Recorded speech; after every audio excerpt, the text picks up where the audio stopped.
Assalamualaikum warahmatullahi wabarakatuh.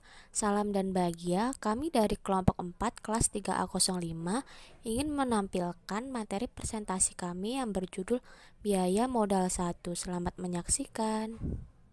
Perkenalkan, nama saya Mona Sarisyura. Di sini saya akan menjelaskan tentang biaya modal. Apa itu biaya modal? Biaya modal adalah biaya real yang harus dikeluarkan oleh perusahaan untuk memperoleh dana, baik itu yang berasal dari hutang, saham preferen, saham biasa, maupun laba ditahan. Nah, hal ini digunakan untuk mendanai suatu investasi atau operasi perusahaan tersebut. Nah, penentuan besarnya biaya modal ini dimaksudkan untuk mengetahui berapa besarnya biaya real yang harus dikeluarkan oleh perusahaan tersebut guna memperoleh dana yang diperlukan. Adapun perhitungan biaya penggunaan modal sangatlah penting, dikarenakan yang pertama, memaksimalkan nilai perusahaan mengharuskan biaya-biaya termasuk biaya modal diminimalkan. Kedua, keputusan penggunaan modal atau capital budgeting memerlukan suatu estimasi tentang biaya modal. Dan yang terakhir adalah keputusan-keputusan lain seperti leasing. Nah, modal kerja juga memerlukan estimasi tentang biaya modal ini. Perkenalkan, nama saya Mariana Kilanilau, NIM 178. Baik, selanjutnya faktor-faktor yang menentukan biaya modal, yaitu variabel-variabel penting yang mempengaruhi biaya modal antara lain. Yang pertama, keadaan umum perekonomian. Yang kedua, daya jual saham suatu perusahaan. Yang ketiga, keputusan-keputusan operasi pembiayaan yang dibuat manajemen. Yang keempat, besarnya pembiayaan yang diperlukan. Selanjutnya, asumsi-asumsi model biaya modal antara lain. Yang pertama, risiko bisnis bersifat konstan. Yang kedua, biaya modal merupakan suatu kriteria investasi yang hanya tepat untuk satu investasi yang memiliki risiko bisnis setingkat dengan aktiva-aktiva yang telah ada. Yang ketiga, risiko keuangan bersifat konstan. Yang keempat, kebijakan dividen bersifat konstan. Yang selanjutnya biaya hutang. Biaya hutang dapat didefinisikan sebagai bagian yang harus diterima dari suatu investasi agar tingkat hasil minimum para kreditor terpenuhi. Nah, jadi biaya hutang adalah suatu biaya yang harus diterima dari suatu investasi. Tujuannya agar tingkat hasil minimum para kreditor terpenuhi.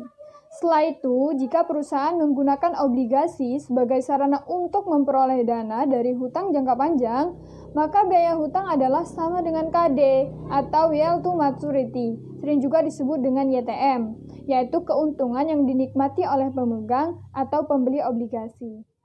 Yang selanjutnya, biaya modal dari hutang jangka pendek. Nah, hutang jangka pendek ini meliputi seperti hutang perniagaan, hutang wesel, dan kredit bank.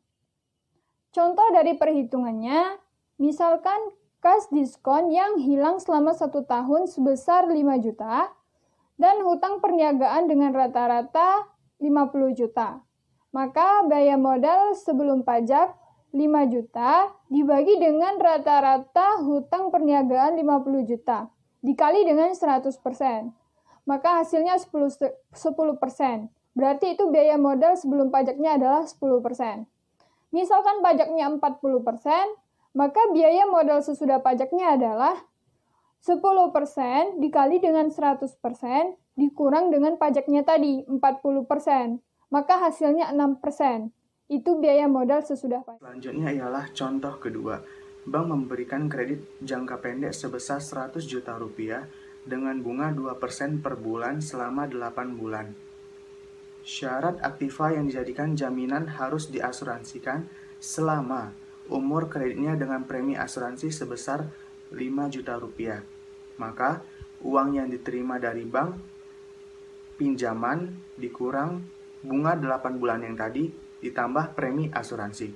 Jadi, pinjamannya kan 100 juta, bunganya itu 16 juta, premi asuransinya kan 5 juta. Jadi, bunganya itu ditambah sama premi asuransi, jadi 21 juta rupiah. Maka pinjamannya tadi berapa? 100 juta. Jadi 100 dikurang 21 juta, jadi totalnya ialah 79 juta rupiah. Jadi beban yang sebenarnya ditanggung peminjam ialah 21 juta rupiah. Jadi biaya kredit sebelum pajaknya ialah 21 juta dibagi 79 juta rupiah dikali 100% sama dengan 26%. Jadi biaya kredit per bulannya berapa? 26% dibagi 8 sama dengan 3,25%. Misal, tingkat pajaknya kita kaitkan dengan 25% ya. Biaya modal sesudah pajaknya ialah 3,25% dikali 100% dikurang 25% sama dengan 2,43% per bulannya. Biaya modal jangka panjang. Pada dasarnya, biaya modal jangka panjang diperoleh dari obligasi. Dapat dihitung dengan menggunakan cara memperhitungkan jumlah neto yang diterima dengan pengeluaran kas pada penggunaan dana tersebut. Sebagai contohnya, obligasi dikeluarkan dengan nominal per lembar 100 juta dan umurnya 10 tahun. Hasil penjualan neto tersebut diterima sebesar 97 juta. Bunga obligasi per tahun adalah 4%. Untuk mencari cost of bond, maka kita harus mencari dana rata-rata selama 10 tahun, yaitu 100 juta ditambah 97 juta dibagi 2, yaitu 98.500.000. Selisihnya dialokasikan untuk 10 tahun, yaitu 3 juta dibagi 10, yaitu 300.000. Plus bunga. Bunga sama dengan 4% dikali 100 juta, yaitu 4 juta. Beban per tahun, yaitu 4 juta ditambah 300.000, yaitu 4.300.000. Menghitung biaya rata-rata per tahun adalah 4,3 juta dibagi 98.500 dikali 100%, yaitu 4,4%.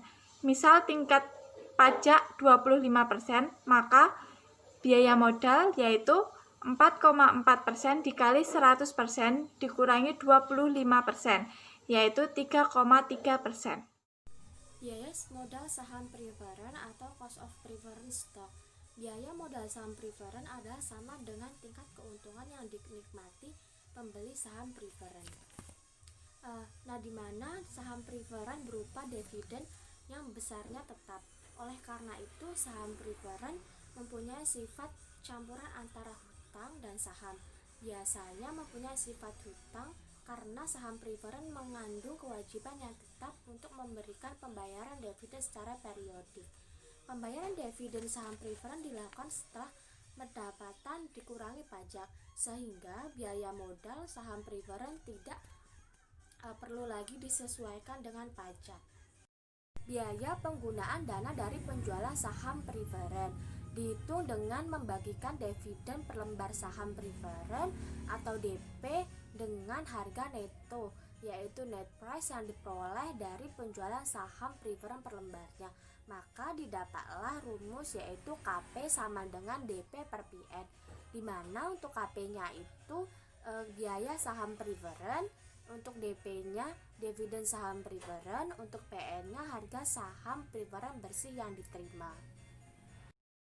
Contoh soal pada layar berikut ini, diketahui perusahaan mengeluarkan saham preferred barunya dengan nominal Rp10.000 per lembar sahamnya, dan dividen perusahaan sebesar Rp600 dan penjualan neto saham sebesar Rp9.000 per lembar sahamnya.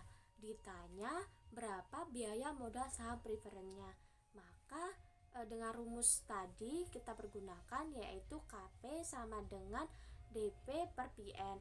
DP-nya berapa dividen preferrednya? Dividen preferrednya yaitu Rp600 dibagi PN-nya berapa?